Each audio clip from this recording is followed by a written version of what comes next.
اعوذ باللہ من الشیطان الرجیم، بسم اللہ الرحمن الرحیم۔ السلام علیکم اسٹوڈنٹس، آج کے لیکچر میں ہم سبق حضرت عثمان رضی اللہ تعالیٰ عنہ کی جو پڑھائی ہم نے درمیان میں چھوٹ دی، یعنی اس سے پہلے لیکچر میں ہم نے یہاں تک پڑھائی کی تھی۔ آج ہم یہاں نیکسٹ ٹاپک جو ہے، نیکسٹ پیراگراف جو ہے یہاں سے پڑھ رہے ہیں۔ صفحہ نمبر 131 یعنی 131 صفحہ پہ آ جائے، لاسٹ پیراگراف پہ فنگر رکھ دیں، شاباش۔ یہاں سے ہم آج پڑھائی پلس وضاحت کریں گے۔ دیکھیں، ایک دفعہ مدینہ منورہ میں قحط پڑ گیا، شہر میں کہیں بھی غلہ میسر نہیں تھا۔ یعنی حضرت عثمان رضی اللہ تعالیٰ عنہ کے دور میں مدینہ منورہ میں قحط پڑ گیا تو شہر میں کہیں پر بھی غلہ دستیاب نہیں تھا۔ اسی دوران حضرت عثمان رضی اللہ تعالیٰ عنہ کا تجارتی قافلہ مدینہ منورہ پہنچا، جس میں 1000 اونٹ غلے سے لدے ہوئے تھے، یعنی بھرے ہوئے تھے۔ جب غلے کے تاجروں کو علم ہوا، یعنی جب غلے کے تاجر جو تھے اس کو معلوم ہوا تو وہ انہوں نے کیا کیا، تو وہ آپ رضی اللہ تعالیٰ عنہ سے غلہ خریدنے پہنچ گئے۔ یعنی جب مدینہ منورہ میں قحط پڑ گیا تو اسی دوران حضرت عثمان رضی اللہ تعالیٰ عنہ کا تجارتی قافلہ جو تھا وہ مدینہ منورہ پہنچا، جس میں 1000 اونٹ غلے سے بھری ہوئی تھی۔ تو جب غلے کے جو تاجر تھے اس کو معلوم ہوا کہ حضرت عثمان رضی اللہ تعالیٰ عنہ کا تجارتی قافلہ مدینہ پہنچا ہے، جس میں 1000 اونٹ جو ہیں وہ غلے سے لدی ہوئے ہیں، تو وہ آپ رضی اللہ تعالیٰ عنہ سے غلے خریدنے پہنچ گئے اور دگنا منافع کی پیشکش کی، یعنی دعوت دی۔ تو اب دیکھیں، آپ رضی اللہ تعالیٰ عنہ نے ان کی پیشکش جو تھی، اس کی جو دعوت دی، یہ کہہ کر ٹکرا دی کہ مجھے 10 گنا سے زیادہ منافع مل رہا ہے۔ آپ رضی اللہ تعالیٰ عنہ نے سارا غلہ مدینہ کے غریبوں اور مسکینوں میں مفت تقسیم کر دیا۔ یعنی دیکھیں، حضرت عثمان رضی اللہ تعالیٰ عنہ نے اسلام کے لیے اپنا بہت سارا مال قربان کر دیا تھا، تو اسی وجہ سے حضرت عثمان رضی اللہ تعالیٰ عنہ کو ہمارے پیارے نبی کریم صلی اللہ علیہ وآلہ وسلم نے غنی کا لقب دیا تھا۔ غنی کا مطلب ہے مالدار۔ اب دیکھیں نیکسٹ ٹاپک جو ہے وہ ہے مسلمانوں کے تیسرے خلیفہ۔ 24 ہجری میں حضرت عمر فاروق رضی اللہ تعالیٰ عنہ کی شہادت کے بعد حضرت عثمان رضی اللہ تعالیٰ عنہ مسلمانوں کے تیسرے خلیفہ منتخب ہوئے۔ یعنی جب حضرت عمر فاروق رضی اللہ تعالیٰ عنہ کی شہادت اس کی شہادت ہوئی تو اس کی شہادت کی 3 دن بعد حضرت عثمان رضی اللہ تعالیٰ عنہ مسلمانوں کے تیسرے خلیفہ منتخب ہوئے اور قریباً 12 سال 12 سال تک مسلمانوں کے خلیفہ رہے۔ آپ رضی اللہ تعالیٰ عنہ کے دور خلافت میں لیبیا، یہ جگہوں کا نام ہے، تیونس، مراکش اور الجزائر کے علاقے فتح ہوئے اور اسلامی سلطنت کابل تک پھیل گئی تھی۔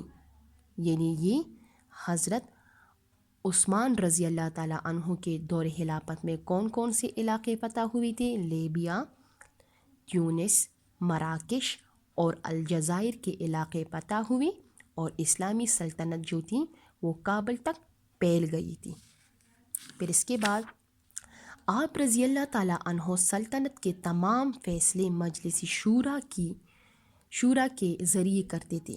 یعنی مجلس شورا کا مطلب ہے جہاں پہ بہت زیادہ لوگ اکٹھے ہوتے تھے۔ آپ رضی اللہ تعالیٰ عنہ بعد از نماز، یعنی نماز جمعہ کے بعد عوام کی شکایت سنتے اور ان کا ازالہ کرتے تھے۔ آپ رضی اللہ تعالیٰ عنہ نے مسجد نبوی کے آس پاس کی زمین خرید کر اس کی توسیع کی۔ انہوں نے سڑکوں اور شہروں میں سرائے اور مہمان خانے بنوائے۔ سرائے یعنی جو مسافر خانے ہوتے ہیں وہ بنوائے۔ آپ رضی اللہ تعالیٰ عنہ نے جگہ جگہ کنویں کھدوائے، یعنی پانی کی کنویں کھدوائے تاکہ مسافروں کو بآسانی پانی میسر آ سکے۔ آپ رضی اللہ تعالیٰ عنہ نے قرآن مجید کی اشاعت کا انتظام کیا۔ اب شہادت کے بارے میں پڑھتے ہیں۔ حضرت عثمان رضی اللہ تعالیٰ عنہ کی شہادت کیسی ہوئی، اس کے بارے میں ہم پڑھتے ہیں۔ ایک یہودی عبداللہ بن سبا نے اسلام کے خلاف سازش کر کے مسلمانوں کو 2 گروہوں میں تقسیم کر دیا۔ ایک مخالف گروہ نے حضرت عثمان رضی اللہ تعالیٰ عنہ پر جانبداری اور اقربا پروری کا الزام لگا کر بغاوت کر دی، یعنی حضرت عثمان رضی اللہ تعالیٰ عنہ پر ایک الزام لگایا کہ وہ اپنوں کے حق میں، اپنے رشتہ داروں کے حق میں اچھے فیصلے کرتے ہیں، ٹھیک ہے۔ تو یہ الزام لگا کر اس نے بغاوت کر دی اور آپ رضی اللہ تعالیٰ عنہ کے گھر کا محاصرہ کر لیا، یعنی حضرت عثمان رضی اللہ تعالیٰ عنہ کے گھر کو چاروں اطراف سے گھیرے میں لے لیا۔ حضرت علی رضی اللہ تعالیٰ عنہ نے اپنے دونوں بیٹوں کو آپ رضی اللہ تعالیٰ عنہ کی حفاظت پر مامور کر دیا، مامور یعنی مقرر کر دیا۔ مسلمان حضرت عثمان رضی اللہ تعالیٰ عنہ سے اجازت مانگتے رہے کہ باغیوں کے ساتھ جنگ کی جائے، یعنی جو مسلمان لوگ تھے وہ حضرت عثمان رضی اللہ تعالیٰ عنہ سے بار بار اجازت مانگتے تھے کہ ہم ان باغیوں کے ساتھ جنگ کریں گے، لیکن آپ رضی اللہ تعالیٰ عنہ نے اجازت نہ دی کہ ناحق مسلمانوں کا خون بہے گا۔ موقع پا کر باغیوں نے آپ رضی اللہ تعالیٰ عنہ پر حملہ کر دیا۔ آپ رضی اللہ تعالیٰ عنہ اس وقت قرآن مجید کی تلاوت کر رہے تھے۔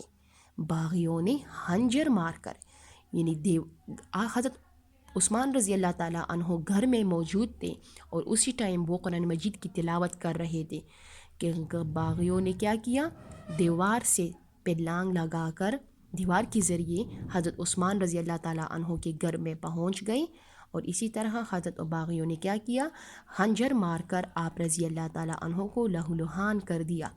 جمعے کے دن 18 ذی الحج 35 سن ہجری کو حضرت عثمان رضی اللہ تعالیٰ عنہ نے شہادت پائی اور جنت البقیع میں دفن ہوئے، یعنی جمعے کے دن 18 ذی الحج کے مہینے میں 18 تاریخ اور 35 سن ہجری تھی کہ حضرت عثمان رضی اللہ تعالیٰ عنہ نے شہادت پائی۔ یہ دیکھیں اسٹوڈنٹس، نیچے کیا ہے، کیا آپ جانتے ہیں کہ حضرت سیدنا عثمان رضی اللہ تعالیٰ عنہ نے 2 دفعہ ہجرت کی؟ یہ شروع میں اسٹوڈنٹس آپ لوگوں کو میں نے بتایا تھا، ایک مرتبہ حبشہ کی طرف اور دوسری مرتبہ مدینہ کی طرف۔ آپ رضی اللہ تعالیٰ عنہ ان 10 صحابہ کرام میں شامل ہیں جن کو رسول پاک صلی اللہ علیہ وآلہ وسلم نے ایک مجلس میں جنت کی خوشخبری سنائی۔ آپ سیدنا عمر فاروق رضی اللہ تعالیٰ عنہ کی شہادت کے 3 دن بعد خلیفہ سوم بنے، یعنی تیسرے خلیفہ مسلمانوں کے منتخب ہوئے تھے۔ تو اسٹوڈنٹس، آج کے لیکچر میں ہم نے سبق حضرت عثمان غنی رضی اللہ تعالیٰ عنہ کی پڑھائی پلس وضاحت مکمل کی۔ انشاءاللہ اسٹوڈنٹس پھر ہم نیکسٹ لیکچر میں سبق حضرت عثمان رضی اللہ تعالیٰ عنہ میں جو مختصر سوالات ہیں اس کے جوابات کریں گے۔ تو اسٹوڈنٹس، آج کے لیکچر میں اتنا کافی ہے۔